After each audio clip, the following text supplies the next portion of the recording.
Like here, you're asking a good question about the Talmud, whether it's from God, comes from God, and whether it has the same level as the Torah, as the written Torah. So the Talmud is actually one, not the only one, but one of the sets we have of the oral Torah, or what we call the Torah Sheba'al Peh, meaning that the Torah that was passed down verbally rather than written down, and then it was written down at some point. Now there are other sets we have like that. We have the Zohar, for example. We have the different Midrashim like Midrash Rabbah, Midrash Tanhuma, Sifrei, which you quoted once actually. So those are also considered to be part of the oral Torah. But I'm going to address this question about the Talmud specifically. So there are about 30 volumes of the Talmud, and the Talmud has several sections. Certain sections are what's called the explanation of the written Torah, like certain verses, certain laws. So for example, let's say the Torah commands us to slaughter the animal, the way God has commanded. But nowhere in the Torah does it give the details of where to slaughter. Do we stab the animal into the heart in order to kill it, or do we slaughter it by the neck? What size the knife has to be, how sharp the knife has to be. Or let's say you started slaughtering and then you didn't finish it, but then and the animal died. Is that considered slaughter or not? So all those details are explained in the Talmud, and this part, yes, we consider this to be coming from God. It was passed down orally for generations and generations, and eventually they made it into the written Talmud. Now, so that section, that part of the Talmud we definitely believe comes from God. Although it may not be as perfect as the written text of the Torah, the Talmud discusses these questions and then sometimes cites different opinions and tries to find the common denominator. So it's not a perfect text like we have the Torah, which is word by word. The Talmud, has some sections. Sometimes some what's called braisos or mishnayot are rejected. Sometimes the Talmud says it's the opinion of only one person, but we try to go by the majority.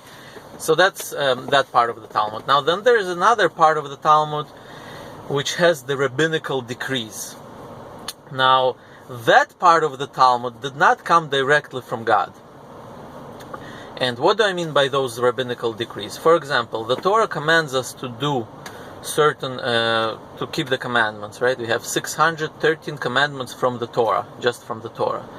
For example, one of the commandments is to observe the Shabbat, right, or the Sabbath, and not violate the Sabbath. Now, the way one would violate the Sabbath, for example, is if he was to write, let's say, a word on a piece of paper or on a parchment, doesn't matter on what, but he would write a piece of word.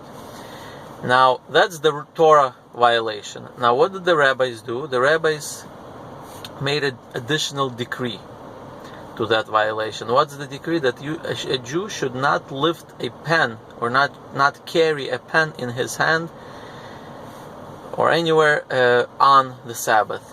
Why? Because if a person has a pen in his hand, he may accidentally go ahead and write. He may forget, or he needs to jot something down. So this is called a rabbinical decree. This is not from the Torah, and in fact, when learning the Torah, there is a clear distinction of what is a rabbinical decree and what is a Torah law. And so this is the one example that I gave you. Now, the rabbinical decree, the Torah itself, there's a verse in the Torah that commanded the Jews to obey their leaders, their sages, or their scholars. And so the Torah gave them the authority to do this. However, when learning, the person has to make a clear distinction of what's a rabbinical violation and what's a Torah violation. And the reason for that, first of all, is because we're not allowed to add anything to the Torah. So if a person was to claim that this rabbinical violation is from the Torah, that might be a violation of adding to the Torah. Because it's not in the Torah, it's a rabbinical violation. That's why I got to be clear. Now, The reason we have to observe the rabbinical decrees is because the Torah itself commanded us to do it. So, meaning, God did not specify them directly, these decrees, but He endorsed them.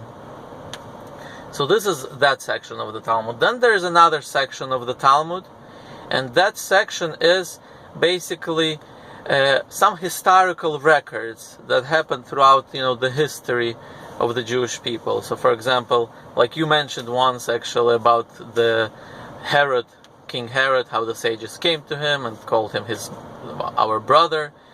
So this is obviously not in the written Torah, because this happened much later. So these are just, historical events that the Talmud records. And so to answer your question, some sections of the Talmud are, from God directly, meaning the oral traditions of the explanation of the written Torah, and some sections of the Talmud were added,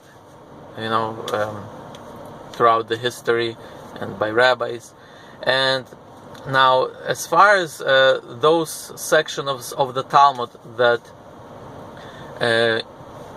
explain the written Torah, and the reason for that is actually because without the oral interpretation, it would be impossible to understand the written Torah.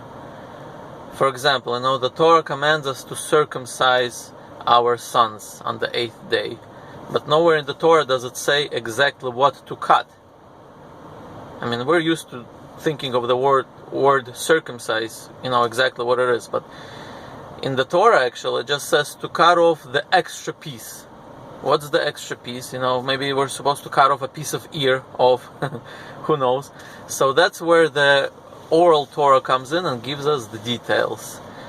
And, without the details, even the language we would not understand of the written Torah. Because over the centuries, languages change and words have different meanings. And therefore, the meaning of the Torah could have changed if it wasn't for what's called the oral Torah. It gives us an explanation of all the, written commandments, their details, the wording. And I hope that explains your question. If you have any more questions, please feel free to ask me. Thank you.